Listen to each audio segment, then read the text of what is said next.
E aí, meu povo, como vocês estão? Bora fofocar sobre o episódio 2 de Atypical Family? Vocês já viram o episódio 2? Lembrando que contém spoiler, então se você não quer um spoiler na sua cara, recomendo ver o episódio primeiro para depois vir aqui fofocar conosco, ok? Então, dito isso, seguiremos. Nesse episódio, a gente vê como Gi-ju descobre os poderes dele. Tudo por conta do peixe de açúcar que a mãe dele quebra. Então ele fica triste e, sem querer, volta no passado para lembrar de como ele conseguiu pegar o peixe. Nessa mesma lembrança, ele vê que acontece um acidente com um cachorro sendo atropelado de uma menininha. Então, ele volta várias vezes na lembrança para tentar salvar o Doguito, mas ele descobre que não pode mudar as lembranças e que só pode assisti-las. Então ele diz que aquele momento já não trazia mais alegria para ele, falando que fica chato depois de algumas repetições e que a culpa de ser feliz enquanto os outros estavam infelizes fez ele se sentir pior ainda. O Gi-ju fala que uma vez que a felicidade desapareceu, ele nunca mais pode voltar naquele momento novamente. Mostra quando a Iná nasceu, a esposa dele perguntando se ele está pronto para segurar a Iná. Ele diz que não e sorri, mas ele aprende a segurar a nenê. Ele diz que até esse momento está inalcançável agora. Voltamos para o presente. Ele sai de casa para fumar, encontra o ursinho que ele deu para Iná no lixo.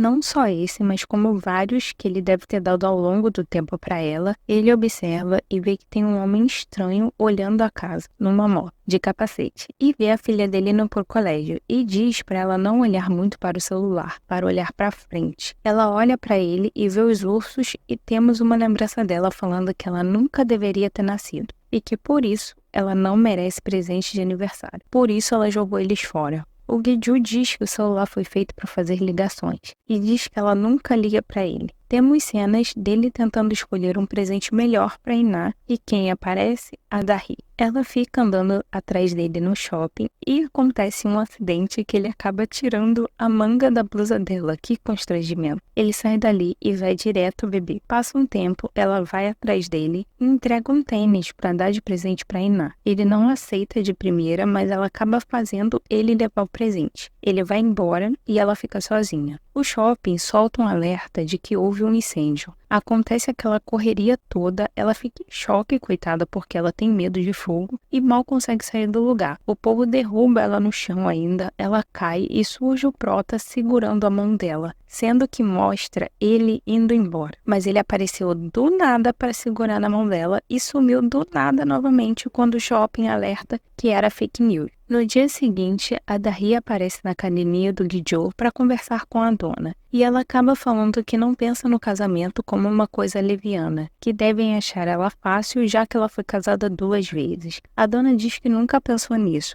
Ela diz que vai fazer da maneira certa, um casamento para eles direito, com convidados e tudo mais. E com o Gi-ju casando, ele vai herdar o prédio. Porque tem isso na família, quem casar primeiro e ter um baby, herda o prédio. A Dong-hee, que também está na academia, corta a mãe e chama ela para conversar no privado, enquanto a Grace tá ouvindo tudo. Ela diz que vai casar com o cara lá da clínica. Nisso, Grace, de orelhinha em pé, ouvindo a conversa toda. A Dahi encontra o Gi-ju e ela agradece por ter segurado a mão dele. Ele fala que não fez isso. Ah, bom, então só ficou nas nossas memórias que vimos e nas da Dahi, né, pelo visto. A mãe dele ouve isso e fica toda animada e diz pra Dahi que pra ele ter feito isso, ele deve estar apaixonado por ela. Ele sai falando o que ela tá falando. Nisso, temos o quarteto tramando. São 4, porque tem um cara junto com as 3. E aí a mulher mais velha, que eu não sei se é a mãe da Dahi mesmo ou só criou ela, diz que a Grace deve impedir que a Dong-hee, a irmã do Prota, se case primeiro.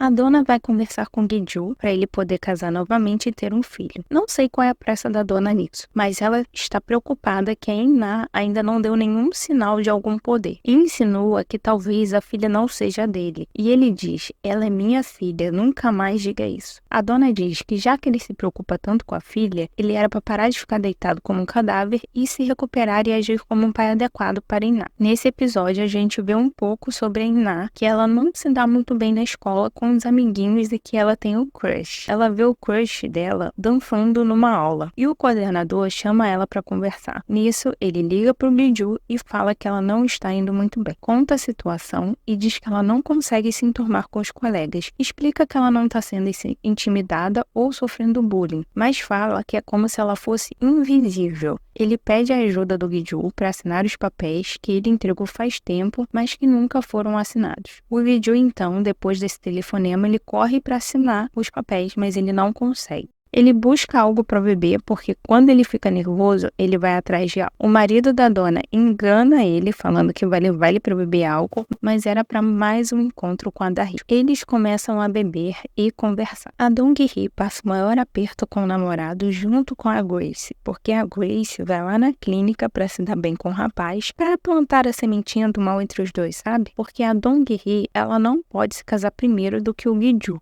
porque senão ela estragaria o plano do povo. Ela tem uma conversa com o namorado e diz para eles se casarem logo. E ele fala que para ela herdar, ela teria que casar e ter um filho. Ele discorda e diz que não vai casar com ela enquanto não pagar a dívida que ele tem com a família dela, porque ele pegou dinheiro com ela emprestado para montar a clínica de estética. Ele quer casar com ela com a consciência limpa. O que eu achei pura enrolação da parte dele, viu? Colou isso não, boy. A Iná, ela tá sendo perseguida por alguém. Ela sai correndo e entra dentro do banheiro e liga para todos, mas ninguém atende. Então, só sobra o Gi-ju. E ela lembra do que ele disse para ela ligar para ele. Ela liga e quem atende é a Da-hee. O Gi-ju tá totalmente bêbado. A Da-hee tenta conversar com a Iná, mas só que ela desliga. Então, a Da-hee tenta acordar o Gi-ju, mas sem sucesso. Então, só foi ela falar o nome da Iná para ele acordar, despertar. E diz que acha que a Iná está sendo perseguida. Ele sai igual um louco, bêbado, caindo pelo caminho. A Da-hee tem que ajudar ele. Chegando lá, ele dá de cara com um homem de capacete, lembra que estavam na frente da casa deles? E começam a brigar. A Da-hee reconhece o cara porque ele é o boy que está envolvido também na tramoiagem e finge uma briga com Gi-ju. Cena engraçada é. Ele vai até a filha falando para ela poder sair. Ela não sai. Então a Da-hee percebe o que houve, vai até a farmácia, compra absorvente e entrega para a menina. E ainda coloca uma blusa em volta da cintura dela e dá os parabéns. A gente pode ver um pequeno sorriso no rostinho da Iná. Gi-ju decide agradecer ela com mais bebida e os dois voltam a beber depois que levam a Iná para casa. Ele agradece novamente, mas diz para ela parar de fazer ele agradecer a ela, porque ele não é capaz de sentir gratidão. Ele diz que isso é desconfortável, até porque ele não pode fazer nada por ela. Mas a Da-hee diz que ele já fez o suficiente ao segurar a mão dela. Gi-ju pergunta o porquê dela continuar mentindo sobre isso, e ela pergunta de volta se ele está se fazendo de bobo. Ela explica que foi no shopping e diz que eles não dormiram juntos nem nada, que só seguraram as mãos, então por que continuar negando? Ela pega a mão dele e enrola um papel higiênico no machucado porque ele se machucou socando o capacete lá do outro. Eles entram na história de voltar no tempo. Ele explica a situação para ela, que ele não pode mais encontrar nenhum momento feliz dele. E ela pergunta várias situações e ele diz que não se lembra. E pergunta, e quando a Iná nasceu? Ele fica mal e fica quieto. A Da-hee bêbada diz que acha que pode voltar no tempo também. Toda vez que ela olha para Iná, ela lembra dela na adolescência, porque ela era sozinha, cresceu sem mãe e o pai dela bebia o tempo todo. Ela diz que a Iná definitivamente precisa de alguém. Ele concorda que a Iná precisa de alguém que pode protegê-la em nome dele, mas ele não quer jogar a vida da Da-hee pelo ralo. Então ele pede para ela ficar longe, para não fazer ele querer segurar ela. Mas aí a Da-hee dá um match no boy falando, mas você já me segurou. Ela pega na mão dele e diz, você segurou a minha mão, lembra? Eita, nós. Nisso, dá ele assinando os papéis do colégio da Iná e lembra do que a Da-hee disse dele ter segurado a mão dela. Ele fica pensativo do porquê dela estar tão comprometida com tal mentira. Ele lembra também que ela perguntou, você veio do futuro e segurou a minha mão? Ele fica encucado e lembra dela falando que talvez ele consiga voltar agora. E nisso, ele tenta voltar e consegue voltar em uma lembrança. Ele fica pasmo que tenha conseguido. E isso ele lembra do momento que o shopping deu o alerta e vai atrás da Da-hee. Vê ela no chão e tenta segurar a mão dela. Nisso, podemos ver o machucado na mão dele, que foi o machucado lá do boy do capacete. E assim termina o episódio 2, meu povo. Que rolê é esse, Brasil? Momentos teorias, lembrando que são teorias, ou seja, suposições que podem ou não acontecer.